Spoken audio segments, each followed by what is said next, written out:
Hello everyone. आज के इस वीडियो में हम लोग magnetic field due to circular loop पढ़ेंगे। वृत्ताकार लूप के कारण चुंबकीय क्षेत्र। तो इससे पहले हम लोगों ने बायो-सेवर्ट्स लॉ पढ़ा था और बायो-सेवर्ट्स लॉ किसी भी पॉइंट पे हमें मैग्नेटिक फील्ड कैलकुलेट करके बताता है। तो अब हम डिफरेंट शेप्स के लिए हम लोग मैग्नेटिक फील्ड फाइंड आउट करेंगे। सपोज अगर एक स्ट्रेट वायर है, सर्कुलर लूप है, या सोलेनॉइड है, या एक टॉरॉयड है, तो उसके कारण हम लोग मैग्नेटिक फील्ड फाइंड आउट करेंगे। तो आज के इस वीडियो में हम लोग magnetic field due to circular loop मतलब वृत्ताकार लूप के कारण हम लोग चुंबकीय क्षेत्र निकालेंगे। तो जैसा कि आप लोग इस फिगर में देख रहे हो कि यहाँ पे एक वृत्ताकार लूप है और इस लूप की जो रेडियस है वो रेडियस हमने ले ली है स्मॉल r, और इस लूप में जो करंट की डायरेक्शन है वो करंट की डायरेक्शन क्या है, क्लॉकवाइज डायरेक्शन में हमारी करंट I फ्लो हो रही है। तो अब हमने क्या किया कि इस सर्कुलर लूप में अगर हम लेफ्ट हैंड साइड पे देखें तो इस तरफ में जो करंट की डायरेक्शन है वो करंट की डायरेक्शन क्या है, एंटी क्लॉकवाइज। और ये डायरेक्शन कैसे निकलेगी, राइट हैंड थंब रूल से। अगर हम अपने जो थंब है उसको अगर हम करंट की डायरेक्शन में करें तो हमारे जो फिंगर होंगे वो क्या बताएंगे, मैग्नेटिक फील्ड की डायरेक्शन। तो इस कारण इस पॉइंट ए पे जो हमारी मैग्नेटिक फील्ड की डायरेक्शन आई वो क्या आई, एंटी क्लॉकवाइज। ठीक इसी तरीके से अगर हम पॉइंट बी की बात करें तो इस पॉइंट पे जो करंट की डायरेक्शन है वो क्या है, अपवर्ड से डाउनवर्ड डायरेक्शन में। तो अगर हम अपने थंब को इस डायरेक्शन में रखें तो हमारे जो फोल्डेड फिंगर्स होंगे वो हमारे मैग्नेटिक फील्ड की डायरेक्शन को शो करेंगे। तो यहाँ से एक बात बहुत क्लियर है कि जो सेंटर ओ है, इस सेंटर ओ से वर्टिकली जो होगा वो हमारा क्या निकलेगा, मैग्नेटिक फील्ड प्रोड्यूस होगा। ठीक है।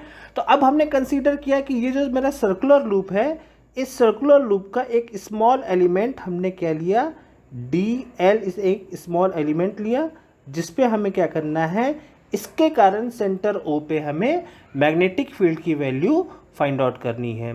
तो हम क्या करेंगे, बायो-सेवर्ट्स लॉ लिखेंगे। बायो-सेवर्ट्स लॉ है dB equal to mu naught upon 4 pi I DL sine theta upon R square.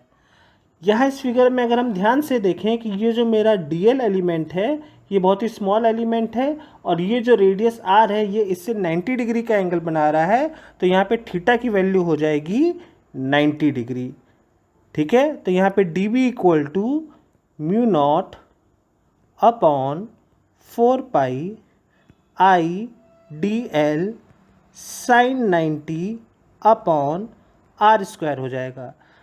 तो यहाँ पे dB की वैल्यू हो जाएगी mu naught upon 4 pi I DL upon R square. अब यहाँ पे जो हमने DL का जो स्मॉल एलिमेंट लिया है, अगर हमें मैग्नेटिक फील्ड इस पूरे सर्कुलर लूप के कारण फाइंड आउट करनी है तो हमें जो स्मॉल एलिमेंट है इसको जोड़ते पूरे सर्कमफ्रेंस पे ले जाना होगा। तो हम पूरे सर्कमफ्रेंस पे अगर हमें कैलकुलेट करना है तो हमें सिंपली क्या करना पड़ेगा, इंटीग्रेशन करना पड़ेगा। तो हम यहाँ पे लिखेंगे integration of dB equal to mu naught upon 4 pi I DL upon R square. यहाँ पे भी क्या लग जाएगा, इंटीग्रेशन। ठीक है। तो यहाँ पे क्या हो जाएगा, dB है, ये dB का इंटीग्रेशन होगा तो हमने मैग्नेटिक फील्ड B ले लिया इंटीग्रेशन के बाद। म्यू नॉट अपॉन 4 पाई तो हमारा कांस्टेंट है, रेडियस जो है रेडियस भी क्या है, कांस्टेंट है, तो ये भी R स्क्वायर हो जाएगा। कांस्टेंट करंट फ्लो हो रही है तो ये भी हो जाएगा और क्या हो जाएगा, इंटीग्रेशन DL। ठीक है।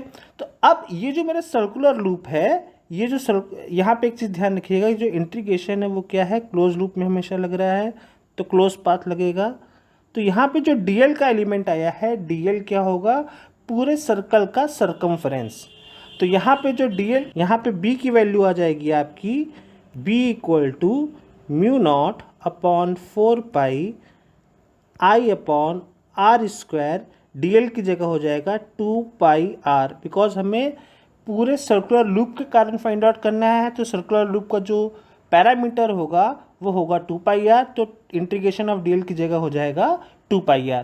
तो यहाँ से एक r से ये r कैंसिल हो गया, पाई से पाई कैंसिल हो गया, इस 2 से यहाँ पे ये 2 आ जाएगा।